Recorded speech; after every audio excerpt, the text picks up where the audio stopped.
Hello, today I'm at Bidston Hill on the Wirral. It's an area with 100 acres of heath and woodland and a sandstone ridge with a 70-metre elevation.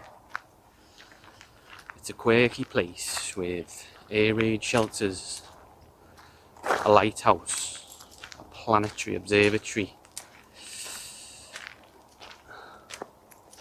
and a windmill,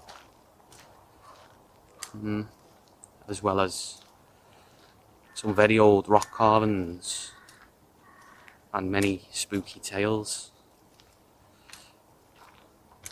The plan is to bivvy camp here, but I'm heading up in the day just to give you a little tour of the place. The first ever windmill here can be traced back to 1596, but this current one was built around 1800.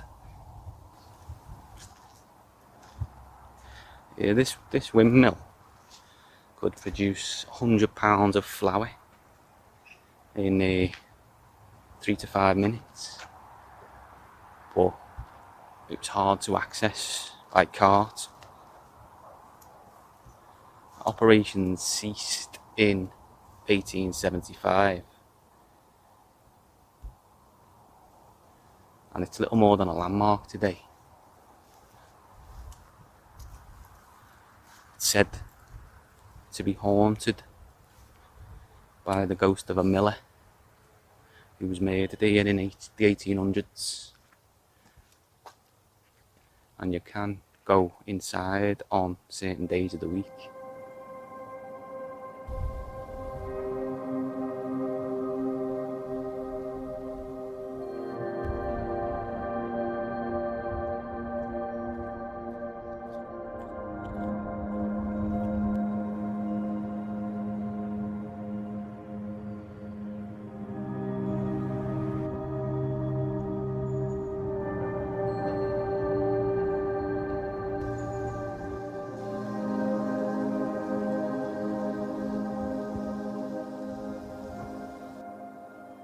These steps have been known for many years as the Witches' Steps.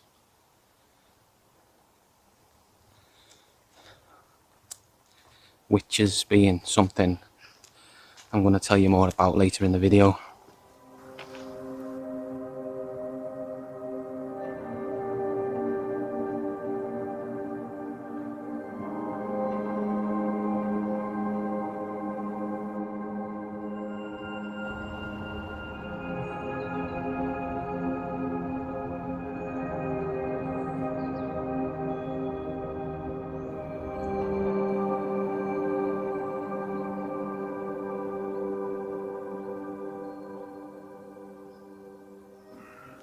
The observatory was built in 1866, providing temperature recordings and weather information using telescopes to map planetary movements.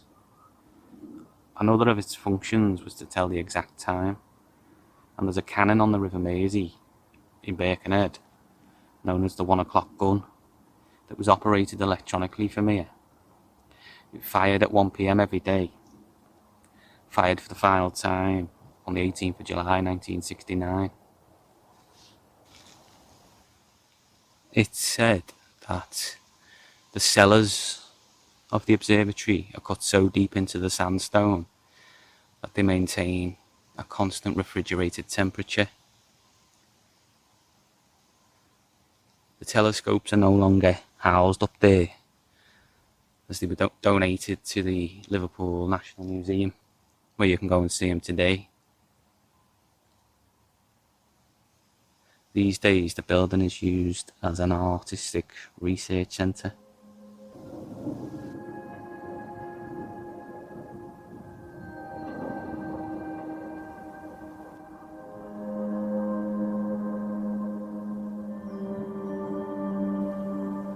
The first lighthouse was built in 1771, but this present one dates back to 1873.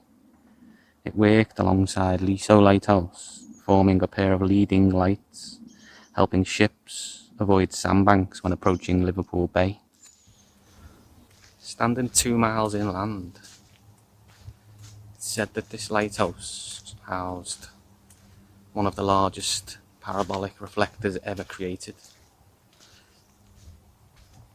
and the lamp would consume a gallon of oil every 3 to 4 hours. It was extinguished for the final time on the 9th of October 1913, and these days it's privately owned. This spot here is thought to have once housed an even older mill, but there's no records of it. And it was also known to have been used as an illegal cockfighting ring.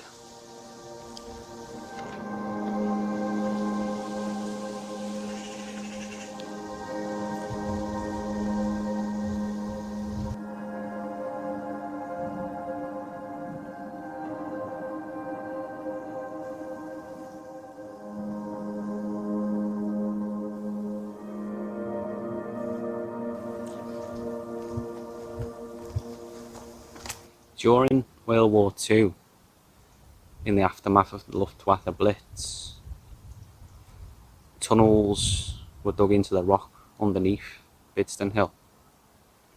They're said to be around the Boundary Road area. The government reluctantly agreed to their construction, and they were completed in 1942. And there were many casualties on the Wirral. Many people made homeless, so you can imagine what it must have been like.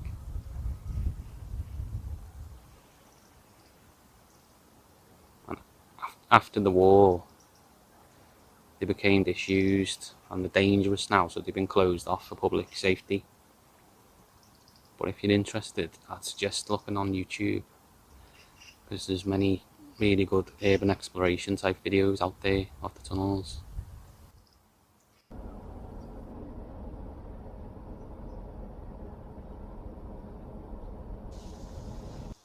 What we're looking at here is a 4.5 foot long carving of a sun goddess. It is believed to represent a Norse goddess named Sol, also known as Sunne. It's thought to have been done by Norse Irish settlers around 900 to 1000 AD. It's said that the carving is orientated 100 degrees magnetically, and the feet point towards sunrise in midsummer. This here is a carving of a horse with the sun on its neck. It is thought to represent Arvaka, a mythical Norse horse with connections to the sun. The Latin word equino was added later.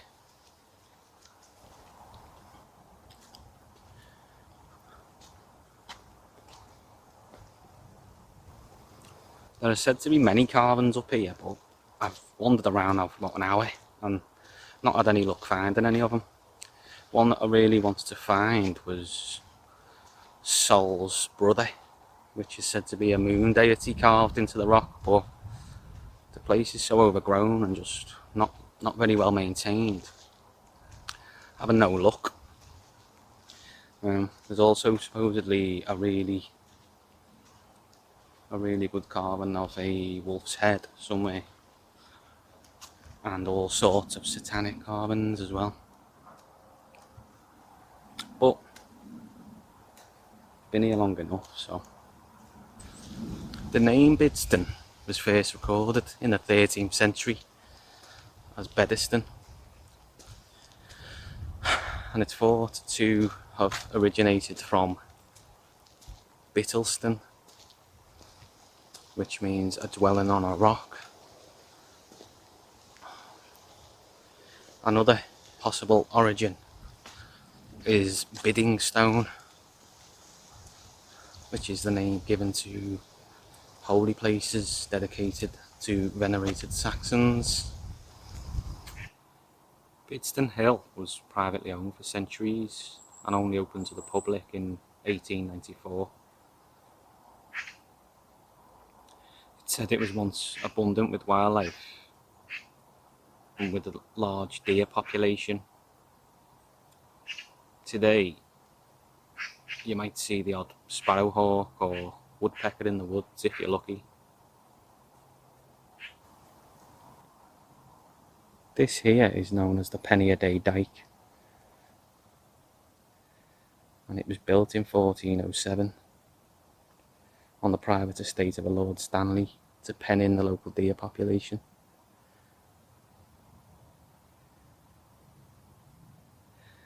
It gets its name from workers apparently being paid a penny per day's work during construction. Some of the ground in these woods is very boggy and mossy, and there's apparently quite a few peat hollows. You can only imagine what hidden treasures may lay at the bottom of them because they've never actually been excavated.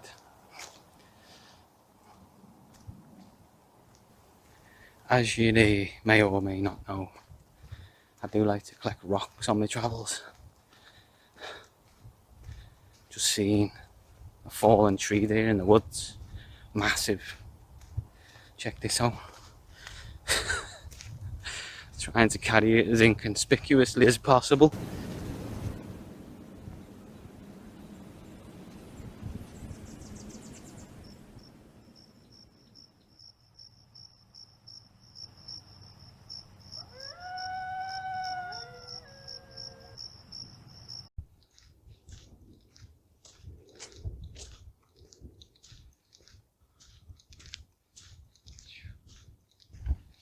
The hill has been known as a meeting place for covens, occultists and Satanists for centuries. It's said to be an area in the woods known as the Witch's Clearing. And it's said to have a distinctive tree stump at its centre. It's said that anyone who enters the clearing will be cursed with great misfortune befalling those who ignore the warning.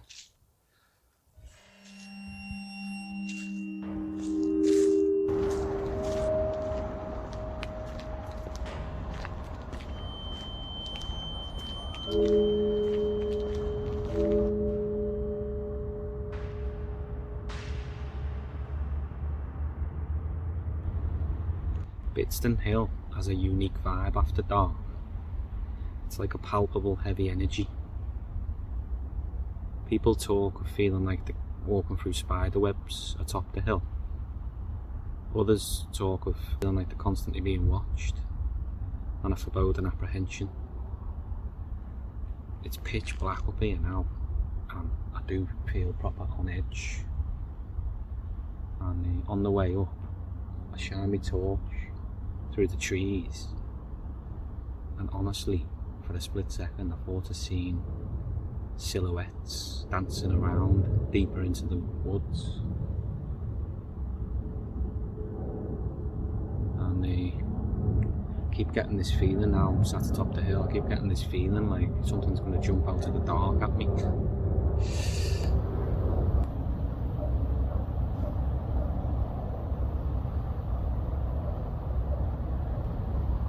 Tales of satanic worship in Bidston go back centuries, many involving the higher classes who lived here.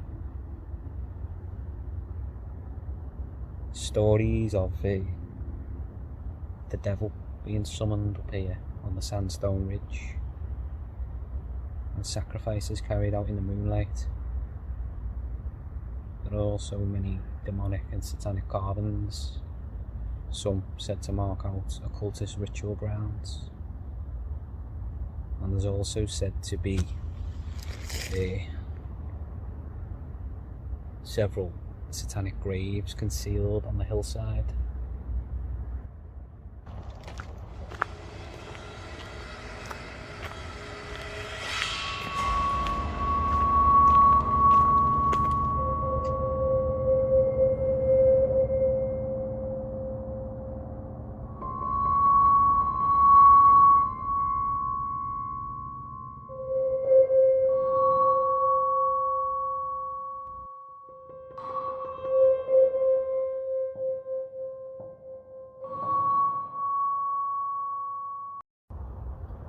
In the late 16th century, a local woman named Marjorie Hay gained notoriety for being a practicing witch. People would seek her out for her blessings and healing powers. By all accounts, she tried to fit into society but was shunned.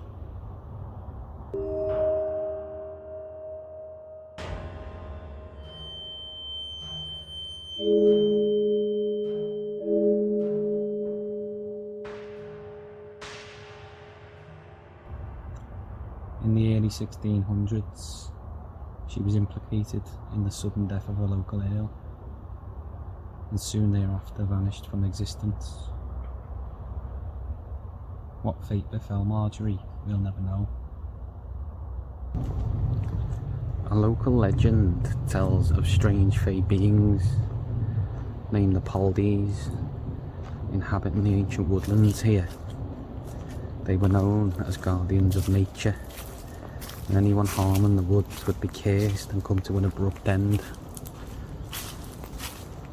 Tales of the Poldies can be found all over the world, and even as far as the Cheshire-Lancashire border. Right, I've scouted out a camping spot here in the woods, known as Parkwood, and it was just raining for like a minute or two. And I also heard voices, like a woman's voice in the woods that suddenly died off. And it's freaked me out a bit, so I'm just going to quickly set my camp up now.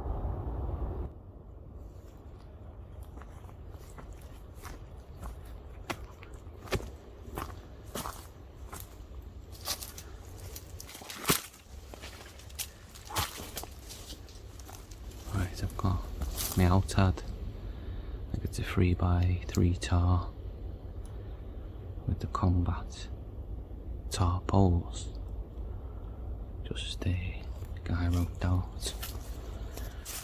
I've got the ground sheet off me Nature Hike Cloud P2. I've got my bivvy bag. I think that's a Nature Hike sleeping bag, and I'm using my rucksack as a pillow. That's me for the night.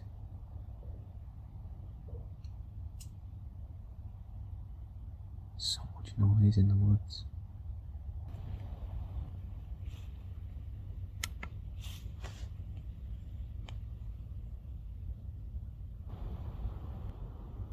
It's after 3 AM.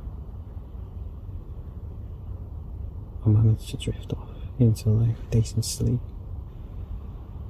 but I've just been woken up by something moving about in the woods that day. And it sounds big.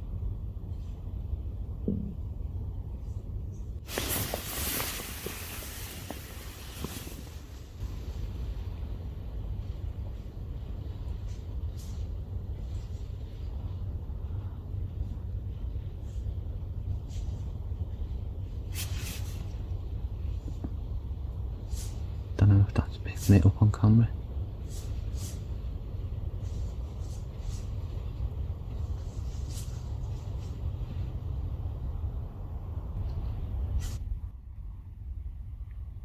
Whatever that was has stopped. It did sound like a penis.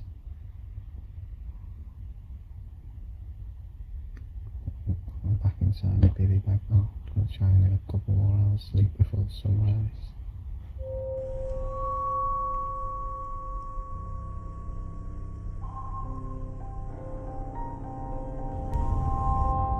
So,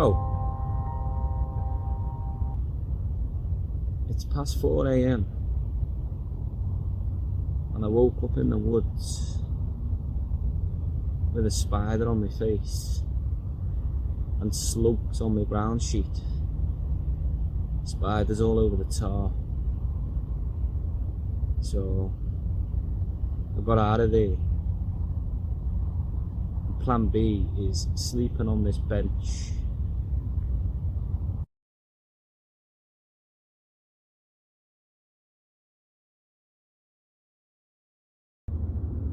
just past 6 a.m. Set alarm for 6:30, but I'm woken up by all the birds.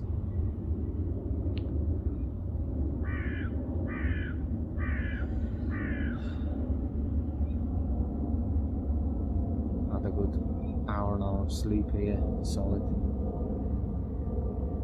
Just gonna make a black coffee now, wait for the sunrise.